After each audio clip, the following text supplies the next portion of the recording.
toutes et à tous. Aujourd'hui, nous avons une interview avec Leïla Chaibi. Elle est membre du Parlement européen depuis 2019. Elle est dans les groupes de la gauche unitaire européenne, gauche verte nordique, et elle a été élue en France dans la liste de la France insoumise.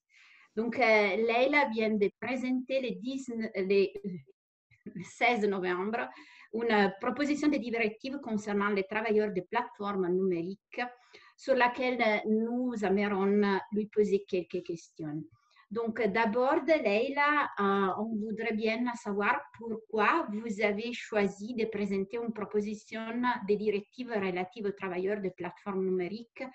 Quelles sont les raisons, les faits à l'origine de cette proposition? Bonjour et merci pour cette invitation. Alors oui, donc j'ai présenté une proposition de directive à la Commission européenne en la personne de Nicolas Schmit, le commissaire à l'emploi et aux affaires sociales. Déjà pour remettre dans le contexte, il y a un peu plus d'un an, la nouvelle Commission européenne, par la voix d'Ursula von der Leyen, qui était à ce moment-là la nouvelle présidente de la Commission européenne, a annoncé que dans sa feuille de route, il y avait un gros dossier, un gros chantier. C'était l'encadrement des droits des travailleurs des plateformes, l'encadrement du statut des travailleurs des plateformes numériques. Parce que partout en Europe, il y a cette situation où on a des travailleurs qui officiellement sont des indépendants et sont recrutés par des plateformes numériques pour effectuer des services, alors même que ces plateformes numériques ne leur laissent pas l'autonomie qui est propre aux indépendants, alors même que ces plateformes numériques ont un pouvoir de sanction, de contrôle, leur donnent des ordres. Et donc, on est dans un espèce d'entre-deux, de flou. Et donc, il y a une question qu'il faut régler, c'est de régler ce flou-là. Et ce qu'on constate, c'est que donc on a des travailleurs des plateformes qui ont les inconvénients du statut d'indépendant et les inconvénients du statut de salarié, en fait.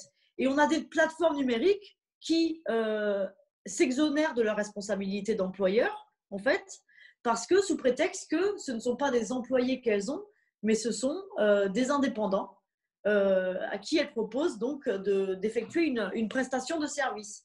Alors que à chaque fois que les travailleurs des plateformes sont allés devant les tribunaux, et ça partout en Europe, les juges, les tribunaux, la Cour de justice de l'Union européenne également, reconnaissent que, dans les faits, ces travailleurs, ils ont toutes les caractéristiques, dans la relation qui les unit aux plateformes numériques, il y a toutes les caractéristiques du lien de subordination, sauf que, ils n'ont pas les droits qui vont avec. Si on remonte, donc il y a un an, Ursula von der Leyen, présidente de la Commission européenne, dit voilà, c'est un problème qu'on constate partout en Europe, ces plateformes, elles se développent partout en Europe, il faut régler ce flou. On ne peut pas, comme ça, rester dans cette situation d'entre-deux, où on a officiellement des indépendants, mais qui en fait, de fait, sont des salariés, mais avec des plateformes qui ne veulent pas les salariés. Et si on remonte un an encore à l'avance, on a quelques mois à l'avance, en Californie, le berceau d'Uber, là où est né Uber, il se trouve qu'il y a eu une loi, la loi AB5, qui a imposé aux plateformes de reconnaître le fait que leurs travailleurs avaient les mêmes droits que n'importe quel salarié et devaient avoir accès à la protection sociale, qu'il y avait un lien de subordination entre elles et les plateformes. Bon, alors évidemment, donc il y a un an, quand on entend la Commission européenne qui s'engage à légiférer là-dessus, on se dit c'est une bonne nouvelle. Moi, je siège en commission emploi affaires sociales, je me dis c'est super, comme ça on va avoir du boulot, là on va pouvoir faire avancer les choses enfin. En décembre dernier, donc il y a un peu moins d'un an, en décembre 2019, moi j'ai organisé au Parlement européen le forum des alternatives à l'ubérisation. Il y a encore la petite affiche qui était là, donc c'était le 12 décembre 2019. Et on a fait venir une centaine de coursiers à 2 roues, de livreurs en scooter, à vélo, de taxis victimes de l'ubérisation, de chauffeurs VTC, de toute l'Europe et puis des États-Unis également. On les a fait venir au Parlement européen et on a organisé une confrontation, un échange avec la Commission européenne. Et ils ont pu faire part de l'urgence qu'il y avait à régler leur situation, cette situation qui faisait qu'ils n'avaient aucun droit. Bon, décembre, au niveau législatif, on attendait la proposition de la Commission européenne, toujours rien. Là, ces derniers mois, crise du Covid, pandémie, confinement partout en Europe. Pour prendre l'exemple de mon pays, la France, tous les citoyens sont appelés à rester chez eux. Au mois de mars, on dit, bon, ben, il n'y a que les activités essentielles qui doivent continuer. Qu'est-ce qu'on constate? Que pour les personnes qui sont en télétravail chez elles, eh ben, pendant ce temps-là, il y a des gens qui continuent de circuler, d'être envoyés au charbon, de toucher je ne sais combien de digicodes, de parcourir les rues. Ce sont les coursiers à vélo qui travaillent pour Deliveroo, pour Uber. Et là, en fait, la situation a fait apparaître au grand jour à quel point il y avait urgence à légiférer, parce qu'à quel point ces gens-là étaient dans une situation de vulnérabilité immense. C'est-à-dire qu'ils étaient envoyés comme ça, sans statut, sans aucun droit. Si ils faisaient choix de s'arrêter pour préserver leur santé, eh ben, du coup, ils n'avaient pas d'argent pour payer leur loyer. S'ils tombaient malades, eh ben, ce n'est pas d'arrêt maladie, pas de protection sociale. Donc, en attendant, donc là, on est au mois de mars. La proposition de la Commission européenne, c'était plusieurs mois avant, et toujours rien en matière législative. Et alors, vous savez, le Parlement européen, nous, en tant que parlementaires, on n'a pas le droit de proposer des directives. On n'a pas le droit d'initiative législative, en fait. On est censé attendre que ça vienne de la Commission. Sauf qu'au bout d'un moment, eh ben, comme le temps pressait et qu'il y avait urgence à régler cette situation, donc moi j'ai choisi de réunir un groupe d'experts, des experts de l'ubérisation, des juristes, des chercheurs, et puis d'écrire moi-même une proposition de directive qui est là, hein, qu'on a en anglais et en français, et que j'ai pu présenter lundi dernier à Nicolas Schmit, le commissaire à l'emploi et aux affaires sociales. Bon, alors évidemment, on s'est vu en distance à cause de la situation sanitaire, mais du coup, je lui ai proposé, je lui ai dit tout simplement, écoutez, monsieur le commissaire, bon, bah, ça fait un petit moment, là, ça fait un bout de temps, ça fait un an là, qu'on attend la proposition de la Commission européenne. On a écrit une directive qui est applicable telle que sont les traités, vous avez juste à la copier-coller, et puis hop, la proposition qu'on attend depuis un bout de temps, ben, comme ça, on l'aura, parce que là, il y a urgence. Voilà pour ce qui est du contexte de la naissance de cette proposition de directive. Merci beaucoup pour cette description très précise. Donc, pour entrer dans les contenus de la préposition, il y a, je crois, un article qui est très important de la proposition qui concerne la définition des travailleurs et des plateformes numériques. Est-ce que vous pouvez nous expliquer qu'est-ce que vous voulez dire, quel est le message dans cet article? Alors, peut-être d'abord pour revenir dans le… Donc, que je vous disais, cette proposition de directive, moi j'appartiens à un mouvement politique qui est très très critique à l'égard des traités européens. Mais là, pour autant, la proposition qu'on fait, elle est applicable telle que sont les traités. Et tout l'enjeu, en fait, quand on regarde le droit communautaire, actuellement, on a des directives qui protègent les travailleurs. On a par exemple une directive sur les conditions de travail transparentes et prévisibles. On a une directive sur le travail intérimaire qui impose de ne pas discriminer les travailleurs intérimaires par rapport aux autres travailleurs. La directive sur les conditions de travail transparentes et prévisibles qui dit qu'il y a besoin d'anticipation et afin que le travailleur travaille dans des bonnes conditions. Le problème, c'est que tout ce qui concerne les travailleurs au sein du droit communautaire actuellement, ça ne s'applique pas aux travailleurs des plateformes. Tout simplement parce que les plateformes vont dire c'est très bien votre truc, mais bon, nous, ce n'est pas nos travailleurs. Ce sont des associés, en fait. Donc, tout l'enjeu, en fait, de cette proposition de directive, c'est de faire rentrer les travailleurs des plateformes dans la catégorie de workers au niveau du droit communautaire. Alors, nous, on est parti de l'article 153 du traité de fonctionnement de l'Union européenne. L'article 153, donc c'est le même article qui a été utilisé là dernièrement pour servir de base juridique pour le salaire minimum européen. Donc cet article dit qu'en ce qui concerne les conditions de travail des travailleurs, l'Union européenne a une compétence à légiférer par voie de directive en la matière. Bon. Ensuite, encore fallait-il définir donc en quoi, donc justement comme vous l'avez dit, ce que c'est qu'un travailleur et donc ce que c'est qu'une plateforme et en quoi, dans quel cas la plateforme numérique a une responsabilité d'employeur et donc des devoirs d'employeur à assumer. Et dans quel cas le travailleur de la plateforme n'est pas indépendant, mais bien un travailleur qui s'appelle salarié en France, worker au sein de l'Union européenne, mais en gros est concerné par les textes juridiques sur l'amélioration des conditions de travail.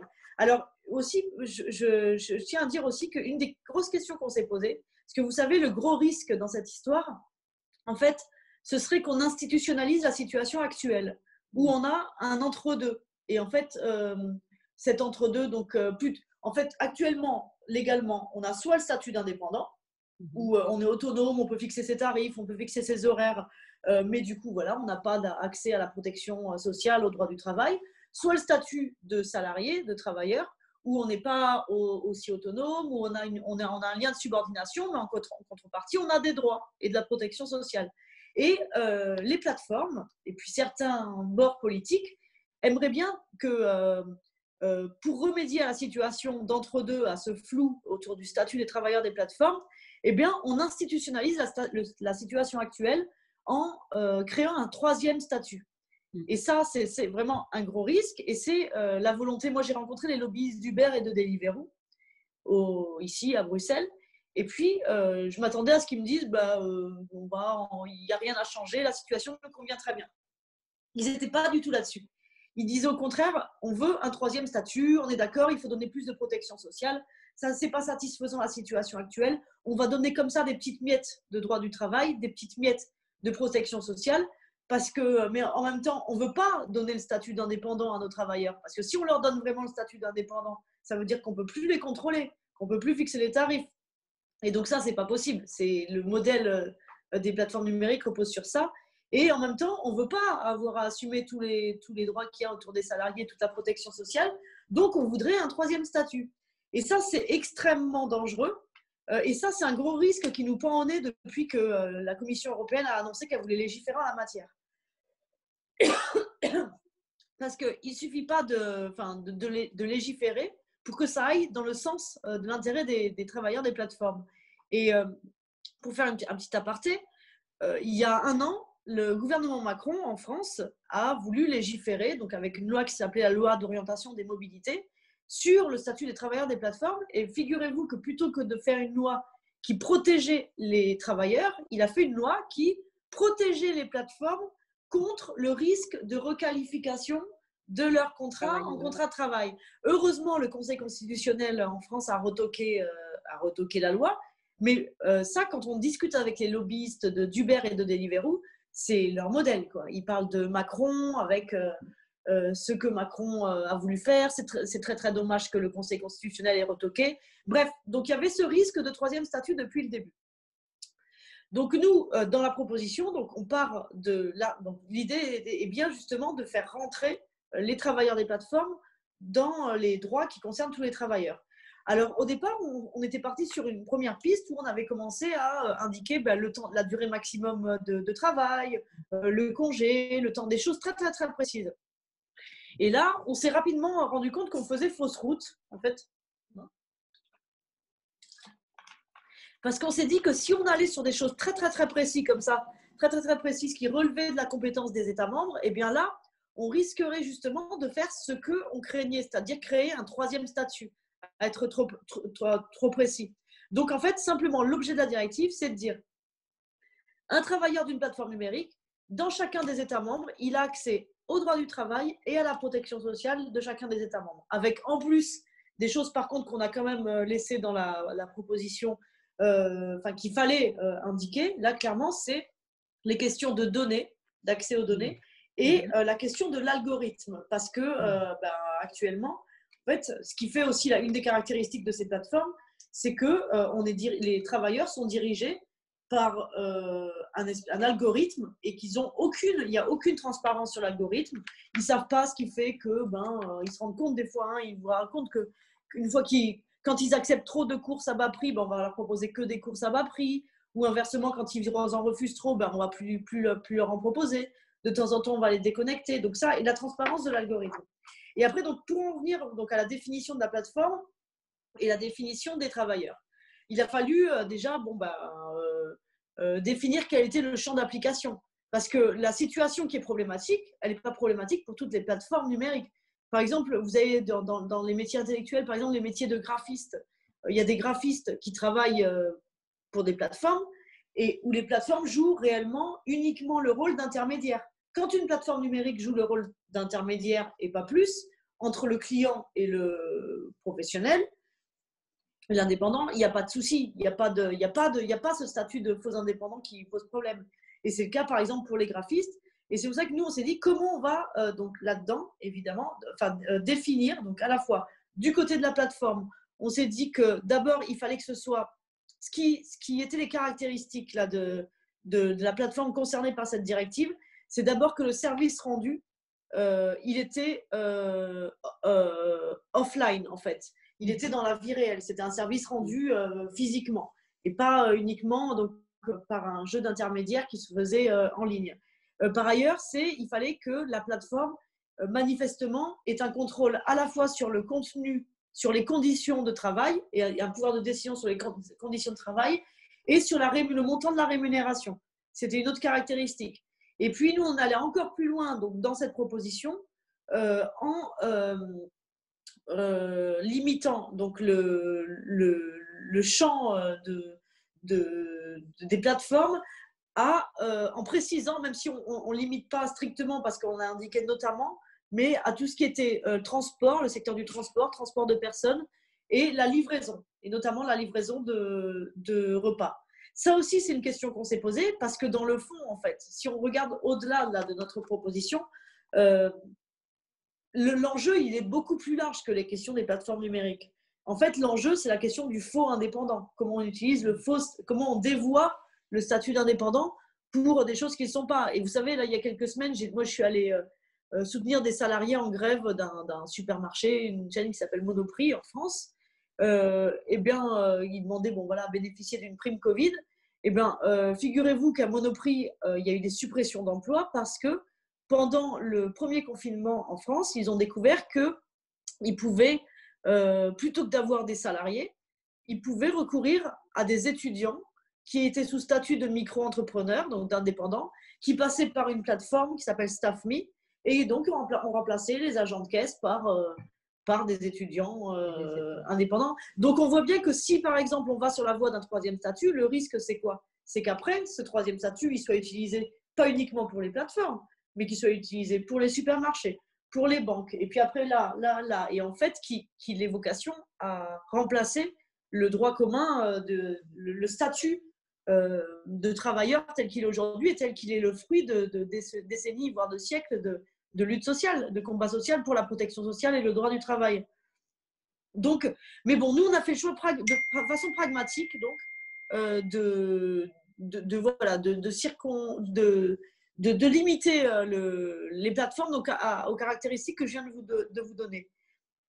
Et du côté du travail, donc en disant à partir du moment où ça réunit ces conditions, la plateforme est un employeur et à ce titre-là, doit assumer ses responsabilités d'employeur. Ensuite, du côté du travailleur, eh bien, en fait, c'est pareil. C'est à partir du moment où il n'a pas la liberté de choisir ses tarifs, à partir du moment où il est soumis à l'algorithme, à partir du moment où il n'a pas l'autonomie d'un vrai indépendant, eh bien, il rentre dans le cadre de cette proposition. Et juste une autre question pour bien comprendre votre position. Le rôle de la négociation collective, parce que là, c'est un grand débat à l'intérieur aussi de l'Union européenne. Quel rôle a la négociation collective, selon vous, dans ce domaine, donc dans la réglementation des plateformes numériques? Ben, c'est une question très intéressante parce qu'en fait, on voit bien que moi en tout cas, c'est compliqué en fait parce que à la fois, on voit qu'il y a des tentatives de la part des plateformes comme Itch, par exemple, en France, qui ont lancé des expérimentations sur la négociation collective en se disant, en partant d'un constat qui est vrai et que moi je partage aussi, c'est que les formes traditionnelles des syndicats qui, disons, se sont fondées sur le modèle qui était tous les employés au même endroit physiquement, et comment on organise un collectif de travail de salariés, elles sont passées, surtout au départ, peut-être moins ces derniers temps, mais à côté de comment on organise des travailleurs qui sont chacun sous contrat individuel, qui ne travaillent pas au même endroit et qui sont tout seuls sur leur vélo, sur leur scooter.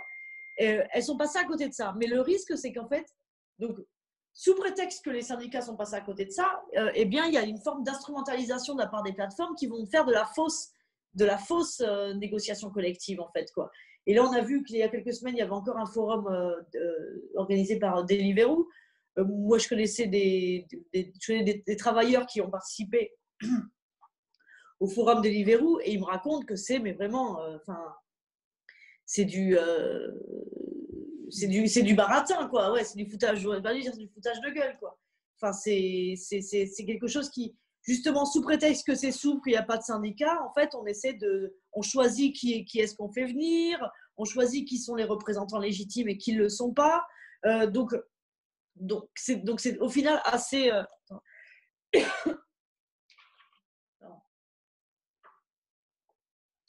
C'est pas le Covid. Enfin, normalement. On fait une télé-interview, donc il n'y a pas de problème. Voilà, c'est bon. Voilà. Mais oui, donc c'est. Moi, j'aime bien le slogan il y a un collectif à Paris qui s'appelle le collectif des livreurs autonomes de Paris, le CLAP qui organise les coursiers de Deliveroo, Uber Eats. Et son slogan, c'est la rue est notre usine, en fait, quoi. Et donc là, je pense qu'il faut, plutôt que de réfléchir comme l'a fait Hitch à comment on va créer des nouvelles formes de négociation collective interne aux plateformes, c'est comment les formes classiques de la négociation collective, on arrive à les adapter, à les faire rentrer dans les plateformes, plutôt dans ce sens-là. Et là, moi, je vois que par exemple en France, il y a la CGT livreur qui n'existait pas encore il y a un an, qui a mis du temps parce que pour les syndicats, c'était bon. Au départ, ça ne nous concerne pas, c'est des indépendants, donc ce n'est pas forcément un public auquel on a l'habitude de parler. Ils font un super boulot, ils se sont formés en section syndicale dans plusieurs villes de France. Et donc, ils seraient tout à fait légitimes pour faire de la négociation collective classique et pas biaisée, quoi. Et une autre question liée à ça, qui est très présente dans les débats dans l'Union européenne, c'est la reconnaissance des droits syndicaux pour les travailleurs indépendants. Parce que là, on a aussi un autre énorme problème. Et qu'est-ce que vous pensez de ça? Il faudrait reconnaître aussi aux travailleurs indépendants les droits syndicaux pour avoir un grand, unique mouvement syndical où il faudrait suivre plutôt la roue de droit de la concurrence et donc ne pas reconnaître comme la Cour de justice a dit pour les musiciens hollandaises. Quelle est votre opinion? Alors, je n'ai pas suivi la décision de la Cour de justice des musiciens hollandais, mais justement, ça m'intéresse beaucoup. Et ouais, c'est une bonne question parce qu'à la fois, évidemment, il faut qu'il y ait de l'organisation collective, quels que soient les statuts. Ça, voilà, il faut qu'il y ait de l'organisation collective. Après, est-ce qu'il faut que ce soit faire rentrer… Moi, j'ai toujours en tête, en fait, le gros risque à casser la frontière entre indépendants et salariés, en fait, quoi. Et je me dis, attention aux effets pervers, parce que évidemment, donner plus de droits aux indépendants. Les indépendants, c'est des travailleurs qui ont été en première ligne là, dans la crise du Covid, qui souvent étaient un peu les trous dans la raquette dans les mesures gouvernementales, hein, qui avaient droit à pas grand-chose, qui n'avaient pas droit au chômage partiel, à la prise en charge de leurs revenus, qui avaient des charges à payer. Donc, il faut vraiment, il faut de l'organisation collective de leur part et il faut que les pouvoirs publics leur donnent plus de protection et plus de droits. Mais après, est-ce qu'il s'agit de calquer sur le modèle salarié? Moi, je dis attention à ne pas tendre la perche pour qu'après, il y ait une confusion en face et qu'en fait, on supprime le salariat. Parce que moi, il me semble que le plus gros risque là, aujourd'hui, en fait, c'est de casser les droits salariaux parce que, voilà, ça embête les employeurs. Le capitalisme a toujours essayé de trouver des stratégies en fait de contournement pour pas appliquer ses responsabilités en fait, quoi.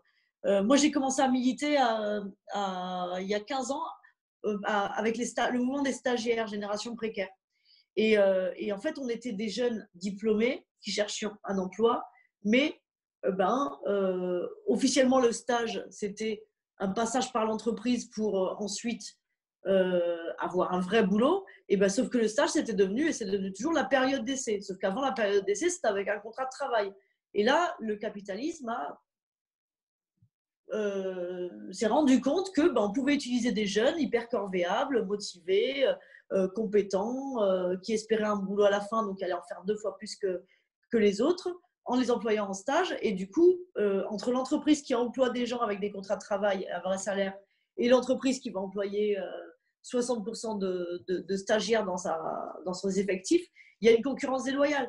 Donc, l'invention de l'intérim, c'est pareil. C'est aussi toujours comment la contrepartie du lien de subordination qui résulte de siècles, de décennies de lutte ouvrière, de bataille pour la protection sociale, pour le droit du travail. La contrepartie du lien de subordination, c'est des droits au congé, c'est le CDI, en fait, on l'appelle comme ça en France, c'est le contrat de travail de droit commun. Ah ouais, mais quand même, si on pouvait ne pas avoir à payer autant et puis ne pas avoir à assumer autant de responsabilités, on va inventer l'intérim, on va inventer le CDD, on va inventer le stage. Aujourd'hui, on invente le travail ubérisé. Et attention à ne pas prendre le statut d'indépendant pour aussi en faire encore un sous-statut de salarié pour éviter d'assumer aux employeurs d'assumer leurs responsabilités. Donc, c'est pour ça que droit de s'organiser, évidemment, comme tout collectif, comme tout travailleur, en fait, mais attention à ne pas mélanger avec les outils des salariés. Ok, bien compris. Et donc, pour revenir encore sur votre proposition, quelles sont selon vous les difficultés que votre proposition va approcher? Donc, quels sont selon vous les obstacles à cette proposition? Je pense déjà le premier obstacle, c'est le poids en matière de lobbying des plateformes. Et on a vu ça, c'était quand le 3 novembre, aux États-Unis. Aux États-Unis, la loi AB5 dont je parlais tout à l'heure, malheureusement, elle n'est plus en vigueur. Pourquoi? Parce qu'en Californie, là où elle avait été votée, les plateformes se sont rendues compte que ça allait être catastrophique pour leur modèle, qu'elles ne pouvaient pas accepter ça. Et là-bas, il y a la possibilité pour des plateformes de mettre en place, de revenir sur des lois qui ne leur plaisent pas. Enfin, c'est quand même quelque chose de dingue, mais c'est possible là-bas. Et en faisant un référendum. Et donc, on a vu qu'aux États-Unis, il y a eu un référendum le même jour que les élections américaines. Il y a eu un référendum pour la proposition 22. Donc, cette proposition 22, elle visait à annuler la loi AB5. Donc, la loi AB5 qui imposait aux plateformes de donner à leurs travailleurs les mêmes droits que n'importe quel salarié. Et alors, il faut bien voir que ce référendum, il a été gagné par les plateformes, mais de pas énorme, pas à 80%. Et les plateformes ont mis 200 millions de dollars en propagande pour annuler donc la loi AB5. Et dans le camp d'en face, qui était donc contre l'annulation, il y avait 20 millions de dollars. Donc 200 millions de dollars, 20 millions de dollars de l'autre. Les plateformes ont été capables de mettre 200 millions de dollars pour piétiner une loi, pour annuler une loi, revenir sur une loi. Des plateformes qui ont été élues par personne, mais qui pourtant, on voit quelle puissance, quelle force elles peuvent avoir. Et là, donc, en plus, on pourrait se dire, le gouvernement Biden pourrait revenir là-dessus. Maintenant qu'on s'est débarrassé de Trump, et puis le généraliser à tous les États, d'ailleurs, des États-Unis. Maintenant, on va voir, il y a un enjeu à voir. Est-ce que l'aile gauche du gouvernement Biden, dont notamment, là, on a vu que ces derniers jours, Alexandria Ocasio-Cortez s'est prononcée là-dessus, sur justement le pouvoir sans limite des plateformes numériques et le besoin de réglementer, de protéger les travailleurs des plateformes numériques. Est-ce que le gouvernement Biden va écouter plus son aile gauche ou son aile Uber, sachant qu'on sait qu'il y a des très proches de Kamala Harris qui sont très haut placés chez Uber et qui sont dans les artisans justement du détricotage de la loi en Californie. Et moi, quand j'ai rencontré les lobbyistes là, ici au Parlement européen d'Uber, je voyais que leur crainte, ça me rappelle du lobbyiste d'Uber qui me dit, mais vraiment, mais il ne faut surtout pas. On sait qu'il va y avoir une proposition. On ne savait pas que ça allait être une directive à l'époque, d'ailleurs. Mais que l'Union européenne va légiférer, il ne faut surtout pas qu'il se passe ce qui s'est passé en Californie, en Europe. Ce serait la catastrophe pour nous et le chantage à l'emploi. Et donc, on sait qu'ils sont capables de déployer les grands moyens. On a vu là en Espagne dernièrement, l'Espagne est en train de légiférer sur la question aussi, dans un sens progressiste, dans le sens de non pas le troisième statut, mais reconnaître à ces travailleurs les droits de n'importe quel salarié. Yolanda Díaz, donc la ministre du Travail là-bas, elle fait face depuis quelques mois à une fronde, une levée de bouclier énorme, mais qui est organisée par les plateformes numériques, qui sont prêtes maintenant à organiser même, à créer de toutes pièces des faux syndicats, des fausses organisations de chauffeurs, qui, comme par hasard, expliquent que ce serait catastrophique s'il y avait une loi qui changeait leur statut. Enfin, on voit qu'ils sont prêts à mettre beaucoup, beaucoup d'argent, et le premier frein, ce serait ça. Mais en même temps, je voudrais quand même dire que on a quand même des raisons d'espérer, parce que même s'ils ont beaucoup, beaucoup, beaucoup d'argent, nous, on a avec nous le nombre, la raison, et je crois que manifestement, quand on regarde les conclusions de tous les tribunaux, les choses vont plutôt dans notre sens, quoi. Donc s'il y a le plus gros danger, ce serait ça. Après, il y a autre chose, évidemment, enfin, dans le... Imaginons demain... Enfin, il y a le fait de s'adapter en fait aux législations nationales, hein, après, parce que là, par exemple, je discutais avec des travailleurs de la CGT Livreurs qui me disaient c'est pas parce qu'on rentre dans le droit du travail que tout est gagné, mais ça c'est comme pour tous les autres travailleurs, quoi. C'est vrai que c'est une étape, ça ne veut pas dire qu'après il n'y aura pas d'autres mobilisations. C'est pas parce on existe dans le droit du travail des États membres qu'on est forcément le meilleur. Il y a des questions aussi à différents niveaux de traitement à l'intérieur des législations nationales. Donc ça, mais bon, une fois qu'on en sera là, ça voudra dire que déjà qu'on aura gagné la première bataille. Donc ce sera de toute façon un petit peu un problème de riche. Oui, je suis tout à fait d'accord. La bataille va être longue si on utilise ces mots. Ouais. La procédure va être longue. On est seulement au début et il faut vraiment garder l'attention sur les sujets et c'est pour ça que nous avons Ah, je vous entends plus. attentive Ouais. sur les sujets pour continuer à débattre sur les travailleurs de plateforme. Et je vous remercie vraiment beaucoup Ah, peut-être pour que je peux vous votre dire. interview. Peut-être que Oui, bien sûr. je peux dire aussi, parce que j'ai vu Nicolas Schmitt, que peut-être que je peux vous dire aussi les informations qu'il m'a Oui. données à ce sujet, parce qu'ils sont assez intéressantes. Donc, ce qui était intéressant, donc, en termes de calendrier notamment, bon, déjà sur le fond, là où pour nous c'était vraiment très positif, c'est qu'il nous a dit que lui, personnellement, il n'était pas pour le troisième statut. Donc ça, déjà, c'est quand même quelque chose de très bien, parce que déjà avoir une directive, c'était pas gagné jusque-là. Là, on savait que ça allait être une directive, et que là, lui, il veut pas du troisième statut. Après, attention, parce que lui, c'est le commissaire à l'emploi et aux affaires sociales. Il n'est pas tout seul à la commission. Peut-être que d'autres commissaires qui ont plus de pouvoir seront pas du même avis. Mais en tout cas, voilà. Deuxième chose qu'il nous a dit, c'est que la commission s'oriente, enfin prend comme base juridique la même chose que la nôtre. Ils prennent l'article 153 aussi, donc du TFUE. Donc, qui dit article 153 dit 2 cycles de consultation. Et il démarre les consultations donc des partenaires, des parties prenantes, en janvier. Pour, au final, donc il y aura la proposition de la commission au Parlement, elle va arriver fin 2021. Et en attendant, au niveau du calendrier du Parlement européen, on a un rapport d'initiative sur les travailleurs des plateformes, dont la rapporteure est une française de Renew qui s'appelle Sylvie Brunet. Moi, je suis responsable du suivi pour mon groupe. Et donc, le rapport d'initiative, bon, qui traîne aussi. Bon, on se demande un peu si c'est pas pour, comme la rapporteure est de chez Macron et que Macron va légiférer sur la question là bientôt. Ce qui se disait, c'est que peut-être qu'elle voudra attendre que Macron légifère d'abord pour lancer son rapport. En tout cas, on sait que normalement, ça ne traîne pas autant que ça, hein, pour lancer les rapports d'initiative. Là, ça fait 1 an que ça traîne.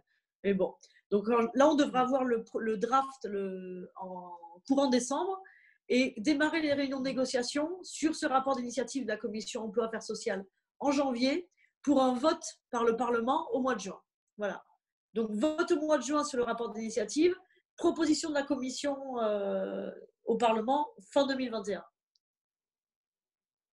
Ok, donc il faut suivre C'est tous ça, les, ouais. l'ITER parce que les dossiers, ça devient chaud et c'est bien d'avoir déjà une proposition, la votre proposition qui guide un peu C'est ça. l'opinion publique Et puis, on sur va s'en servir pour peser dans les négociations. Ouais, ouais, ouais, on va s'en servir ouais. À chaque fois, aussi bien au sein du Parlement que vis-à-vis de la Commission, que dans les luttes des travailleurs aussi. C'est un outil voilà, pour peser. Mais juste sur ça, juste une dernière question. Quelles sont les positions des autres groupes parlementaires? Donc, en particulier, les socialistes européens, qu'est-ce qu'ils en pensent Alors c'est intéressant justement parce qu'on va voir à partir des réunions de négociation autour du rapport d'initiative. Là, c'est une question que je me pose. Hein. Donc, on va vraiment voir quelles sont les positions des groupes. Parce que jusqu'à présent, moi, ce que j'ai vu, parce que dans le cas d'initiative, en fait, par exemple, on a interpellé il y a quelques mois Nicolas Schmitt en lui disant il faut légiférer, mais dans le sens, en gros, pour aller vite, dans le sens loi AB5 en Californie et pas de troisième statut. Et sur cette ligne-là, on a fait un courrier signé par un certain nombre de parlementaires.